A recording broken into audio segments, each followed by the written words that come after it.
Shalom, selamat pagi Bapak Ibu, Saudara-saudari yang kekasih di dalam Tuhan Yesus Kristus.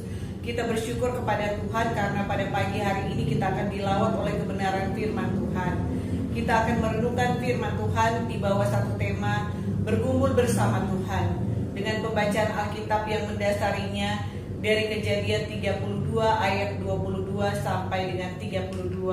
Mari kita satu di dalam doa. Mari kita berdoa.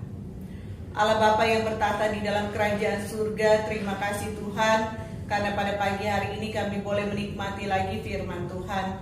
Kami mau belajar dari Yakub Tuhan bagaimana ia bergumul bersama dengan Tuhan.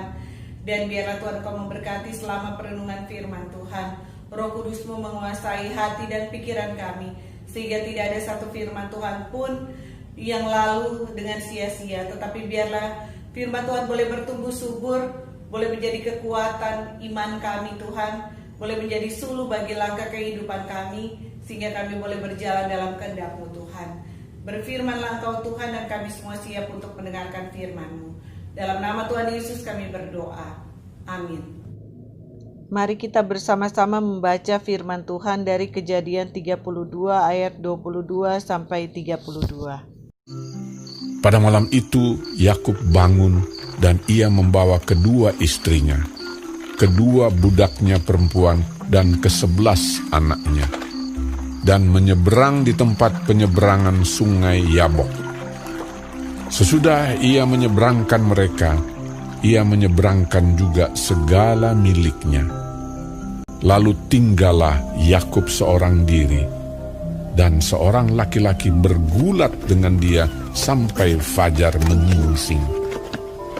Ketika orang itu melihat bahwa ia tidak dapat mengalahkannya, ia memukul sendi pangkal paha Yakub, sehingga sendi pangkal paha itu terpelecok ketika ia bergulat dengan orang itu.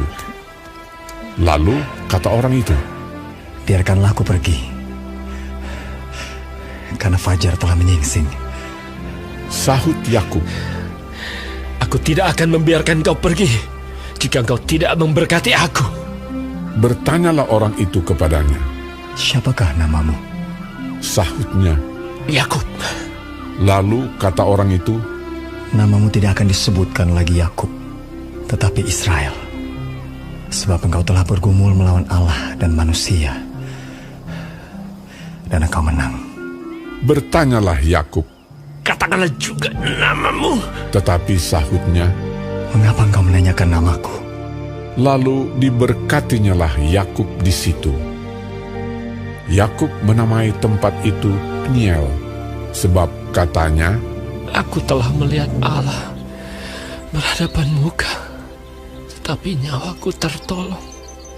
Lalu tampaklah kepadanya matahari terbit ketika ia telah melewati Peniel, dan Yakub pincang karena pangkal pahanya. Itulah sebabnya sampai sekarang orang Israel tidak memakan daging yang menutupi sendi pangkal paha, karena dia telah memukul sendi pangkal paha Yakub pada otot pangkal pahanya. Bapak Ibu Saudara, sedemikian jauh pembacaan firman Tuhan kita pada pagi hari ini. Yang berbahagia ialah mereka yang mendengarkan firman Tuhan dan yang melakukannya di dalam kehidupan hari lepas hari. Haleluya. Bapak Ibu Saudara yang kasih di dalam Tuhan Yesus Kristus, pada pagi hari ini kita bersyukur karena kita akan dilawat lagi oleh kebenaran firman Tuhan yang akan kita renungkan bersama-sama dengan tema bergumul bersama Tuhan. Bapak Ibu Saudara, pergumulan adalah suatu hal yang sangat dekat dengan kehidupan orang percaya, yang sangat dekat dengan kehidupan seluruh umat manusia. Atau bisa dikatakan bahwa pergumulan merupakan bagian hidup yang tidak terpisahkan di dalam kehidupan manusia, termasuk kehidupan orang percaya. Manusia pasti tidak suka dengan pergumulan karena mereka akan mengalami banyak penderitaan. Allah juga tidak ingin manusia tinggal di dalam berbagai pergumulan. Karena itu Allah senantiasa memberikan jalan keluar dari setiap pergumulan dan persoalan kehidupan kita. Namun selama manusia hidup di dunia ini, manusia tidak akan pernah luput dari pergumulan. Allah tidak pernah memberikan pergumulan kepada manusia untuk menjatuhkan atau mencelakai manusia. Namun Allah mengizinkan manusia secara khusus orang percaya untuk masuk di dalam berbagai pergumulan dengan tujuan agar orang percaya menjadi kuat. Orang percaya mengalami pertolongan Tuhan, menyaksikan kuasa Allah dan bertumbuh secara rohani melalui pergumulan dan persoalan yang dialaminya.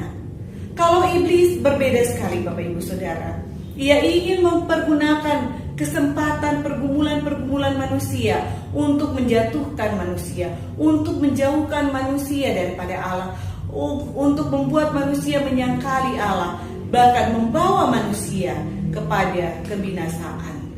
Hari ini kita mau belajar dari satu pribadi yang istimewa di mata Tuhan, yaitu Yakub. Bagaimana Yakub bergumul bersama dengan Tuhan.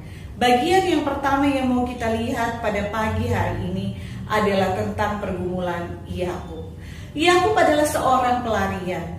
Ia telah berseteru dengan kakaknya Esau karena ia telah mencuri hak kesulungan yang seharusnya menjadi milik kakaknya dengan cara ia menipu ayahnya. Ia sangat takut akibat perbuatannya itu. Ia sangat takut bertemu dengan Esau. Ia berpikir bahwa Esau akan membunuhnya karena hal tersebut. Memang Esau sangat marah ketika Esau tahu Yakub melakukan hal tersebut. Sekian lama Yakub lari dan tinggal serta bekerja pada pamannya Laban. Ia tinggal di sana untuk mencukupkan kebutuhan hidupnya hari lepas hari.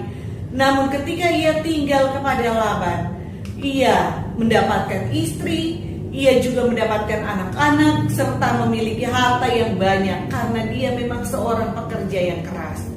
Selama tinggal pada Laban, Yakub mengalami banyak sekali pergumulan, entah dia dicurangi ataupun diperlakukan semena-mena. Namun Yakub tetap percaya akan tuntunan Tuhan.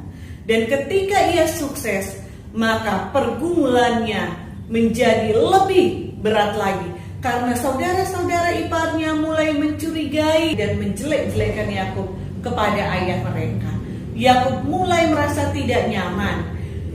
Bapak Ibu Saudara, di dalam situasi ketidaknyaman inilah Allah berfirman kepadanya untuk kembali ke tempat asalnya. Di dalam Kejadian pasal 31 ayat yang ketiga, firman Tuhan berkata, "Lalu berfirmanlah Tuhan kepada Yakub, pulanglah ke negeri nenek moyangmu, dan aku akan menyertai engkau." Yakub kembali ke tempat asalnya karena ada firman Tuhan yang jelas berbicara kepadanya. Artinya bahwa meskipun Yakub jauh dari ayahnya dan ibunya, namun iman yang telah ditanamkan kepadanya saat ia masih muda, saat ia masih kecil, dipeliharanya dengan baik. Buktinya, ia bisa mendengarkan suara Tuhan yang berbicara jelas kepadanya. Ia tahu dan ia kenal dengan baik suara Tuhannya. Ia taat kepada Tuhan meskipun ia sadar bahwa ia akan menghadapi bahaya besar, yaitu bertemu dengan kakaknya Esau yang mungkin masih dendam terhadapnya. Dan itu adalah pergumulan besar baginya yang akan dihadapi Yakub dan membuatnya sangat takut untuk melakukan firman Tuhan. Namun Bapak Ibu Saudara, Yakub tetap melangkahkan kakinya karena ia percaya janji Tuhan bahwa Tuhan akan menyertainya. Apapun yang terjadi di dalam kehidupannya, jika Tuhan menyertainya, maka dia pasti akan sanggup melaluinya. Yakub melangkah bukan tanpa beban. Ia melangkah justru dengan beban yang berat, tetapi Yakub tetap melangkahkan kakinya. Bapak Ibu Saudara, mari kita lihat bagian Alkitab kita di ayat yang ke-22 sampai dengan ayat yang ke-24. Firman Tuhan berkata demikian.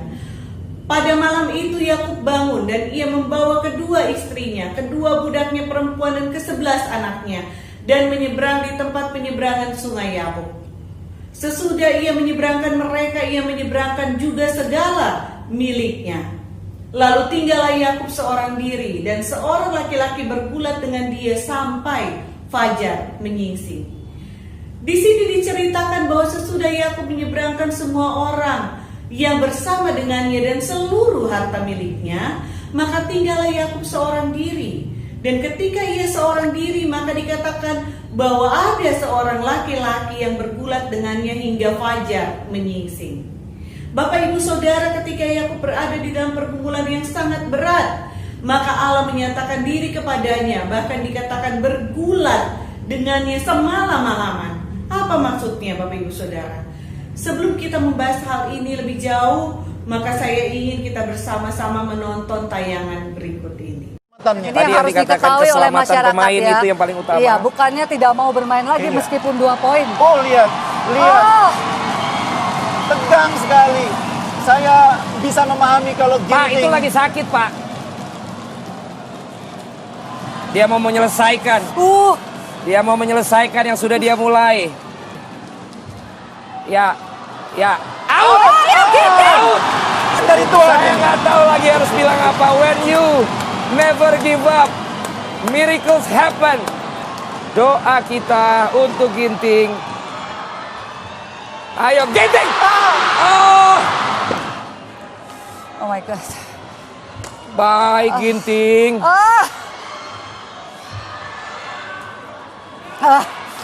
Oh my God. Ginting, kau luar biasa. Coba lagi. Baik. Oh. Ini sungguh luar biasa, kita lihat. Sudah tak berdaya lagi kakinya. Ya, Sudah tak sudah berdaya tidak lagi, mungkin. tapi dia Sudah terus tidak mencoba. mungkin melangkah. Dia terus mencoba. Iya, mau bilang apa? Tidak mungkin melangkah, saya pikir. Dia terus mencoba. Dan mencoba. Ya. Dan dia tidak lagi sanggup melanjutkan pertandingan malam hari ini. Iya, Pak. Bapak ibu saudara yang kekasih di dalam Tuhan Yesus Kristus, seorang olahragawan menjadi seorang atlet yang kuat di bidangnya, yang kuat di cabangnya. Jika ia memiliki guru atau pelatih serta sparring partner yang seimbang, bahkan jika memungkinkan lebih jago dan pengalaman dari dia, sehingga ia bisa belajar bagaimana teknik untuk menang atas lawan tandingnya. Dalam hal trik, kelicikan, dan tipuan, Yakub adalah ahlinya. Yakub adalah orang yang cerdik, tetapi kadang-kadang dia juga berlaku licik. Namun bicara adu otot, kekuatan, dan kekerasan, bukankah kita melihat, kita membaca di dalam Alkitab kita, seringkali Yakub menghindar bahkan melarikan diri. Ketika dia tahu Esau marah kepadanya, dan dia tahu Esau akan adu otot kepadanya, maka dia lari, dia menghindar dari Esau. Bapak ibu saudara, Allah tahu kekurangan dan kelemahan Yakub. Karena itu Allah bergulat dengannya. Kalau kita bicara soal menang, maka kita tahu bahwa Yakub tidak ada apa-apanya di hadapan Allah. Namun mengapa Allah mau bergulat dengannya? Di sini kita melihat bagaimana cara Allah tidak hanya melatih fisik Yakub, tetapi terlebih lagi melatih mental Yakub, yang dengan demikian membangkitkan rasa percaya diri Yakub kembali. Untuk apa? Untuk bertarung dan menang dengan Esau? Tentu saja tidak. Allah ingin supaya Yakub dapat mengatasi ketakutannya dan menang atas perasaan takut yang sudah lama mengikat dia sejak dia kabur dari rumahnya. Rasa takut yang sempat teredam sebentar karena ia berlindung di rumah Laban, mertuanya. Namun sekarang ia tetap harus menghadapi kenyataan bahwa rasa takut harus diselesaikan dengan suatu rekonsiliasi. Allah tidak menghendaki Yakub hanya menjadi pekerja Laban yang sukses. Allah menghendaki Yakub bisa mandiri dengan kesuksesannya. Namun sebelumnya ia harus menyelesaikan pergumulan batinnya yang mengekang dirinya di dalam ketakutan, yaitu dengan berdamai dengan Esau, saudaranya. Untuk apa jadi orang kaya dan sukses namun batinnya terpenjara oleh masa lalu yang belum diselesaikannya? Bapak ibu saudara yang kekasih di dalam Tuhan Yesus Kristus, Bukankah situasi Yakub ini seringkali menjadi situasi kita juga? Kita percaya pada Tuhan, kita mengenal Tuhan, kita tahu bahwa Tuhan memberkati dan melindungi kita. Namun sebenarnya kita berada pada satu pelarian dari masa lalu yang kita pura-pura tidak mau menyadarinya. Kita tidak mau menyelesaikannya. Hal itu menjadi ketakutan kita, menjadi momok kita. Tetapi kita masih bisa bersembunyi melalui ibadah kita, pelayanan kita, kebaikan kita, kesuksesan kita secara materi, atau apapun persembunyian kita. Namun ada situasi-situasi tertentu yang sedikit Allah kacaukan dan Allah mulai mengait-ngaitkan masa lalu kita ke permukaan. Sehingga ketika kita mengingatnya, hati kita mulai pilu, napas kita mulai sesak, hidup kita mulai tidak tenang. Kita mulai berpikir, kalau orang tahu masa lalu kita ini, bagaimana kita? Namun ada firman Tuhan jelas bahwa kita harus menyelesaikan hal itu, sama seperti firman Tuhan kepada Yakub. Tambah lama firman Tuhan tambah jelas, tambah lama kita mendengar firman Tuhan, tambah tegas firman Tuhan berbicara kepada kita dan hati kita tambah gelisah. Seperti inilah yang dihadapi oleh Yakub. Bagaimana reaksi Yakub ketika dia menyadari hal ini? Ia sadar bahwa tidak mungkin berpaling dari firman Tuhan. Karena itu dengan berat hati ia melangkahkan kakinya mengikuti kehendak Tuhan. Bagaimana dengan Bapak Ibu Saudara ketika ada firman Tuhan yang menyuruh Bapak Ibu Saudara untuk keluar dari zona nyaman? Bahkan Tuhan mengobrak-abrik tempat persembunyian kita dari masa lalu kita. Melangkahkah kita seperti Yakub? Masa lalu tetap harus diselesaikan meskipun berat, namun untuk kebaikan kita. Yang kedua, Bapak Ibu Saudara, bagaimana cara Allah bergumul dengan Yakub? Mari kita lihat ayat yang ke-25.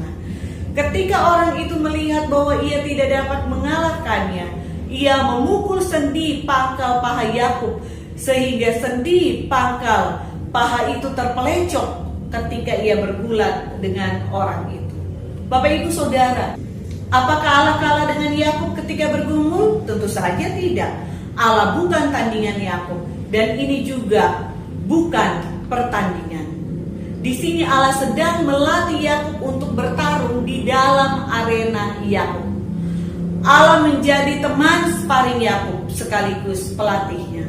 Pergulatan ini bertujuan untuk menunjukkan kepada Yakub bahwa sebenarnya ia punya kekuatan untuk bertarung di dalam zona pertarungan dia. Ia punya kesempatan untuk menang. Ia punya ketekunan dan kegigihan untuk bertarung tanpa menyerah sampai pagi menyingsing. Dari malam sampai pagi menyingsing. Ia ulet, pekerja keras, dan dia juga seorang yang ambisius. Buktinya, ia bisa sukses dan bertahan ketika menjadi pekerja Laban dan menghadapi semua situasi dan semua orang yang ada di sana. Namun ia kalah dan gagal ketika ia berhadapan dengan kelemahan dirinya dan kekelaman masa lalunya. Karena itu Allah mau ia kembali untuk menyelesaikannya, agar ia jangan jadi orang gagal sebelum bertarung. Allah ingin Yakub mengenal potensi dirinya yang besar di dalam Allah. Karena itu Allah bergulat dengan dia. Bapak Ibu Saudara yang kekasih di dalam Tuhan Yesus Kristus, bukankah hal ini juga menggambarkan tentang kepribadian kita? Mengapa Tuhan seringkali mengizinkan kita memasuki pergumulan demi pergumulan kehidupan yang berat? Ingatlah bahwa jika Allah mengizinkan itu terjadi, Allah sedang melatih kita untuk bertarung di dalam arena pertandingan kita, di dalam zona pertandingan kita. Allah menjadi teman sparring kita sekaligus pelatih kita. Pergumulan yang kita alami bertujuan untuk menunjukkan kepada kita bahwa sebenarnya kita punya kekuatan untuk bertarung. Kita punya kesempatan untuk menang. Kita punya ketekunan dan kegigihan bertarung tanpa menyerah. Kita ulet, kita bisa bekerja keras dan kita punya keinginan yang besar. Buktinya kita bisa bertahan di dalam keadaan yang sukar hingga saat ini.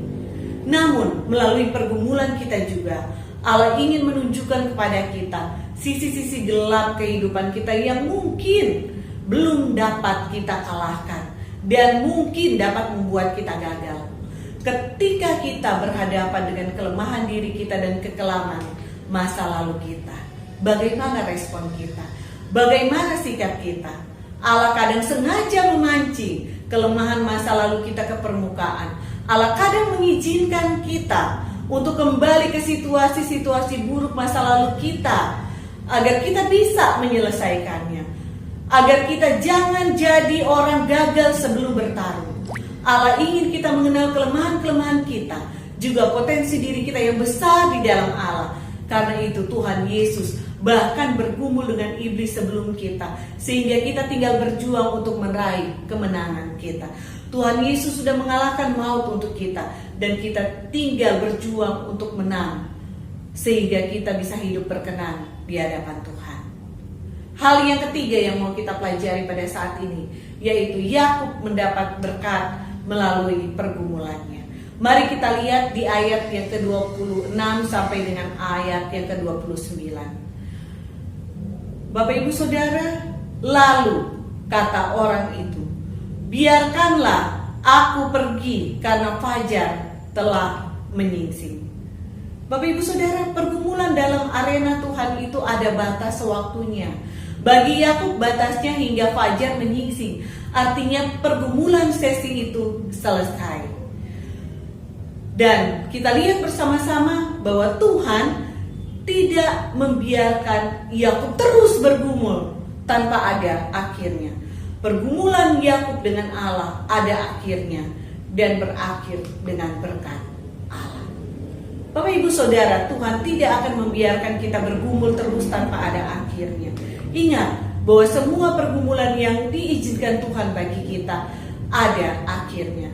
Di setiap sesi pergumulan kita pasti ada akhirnya.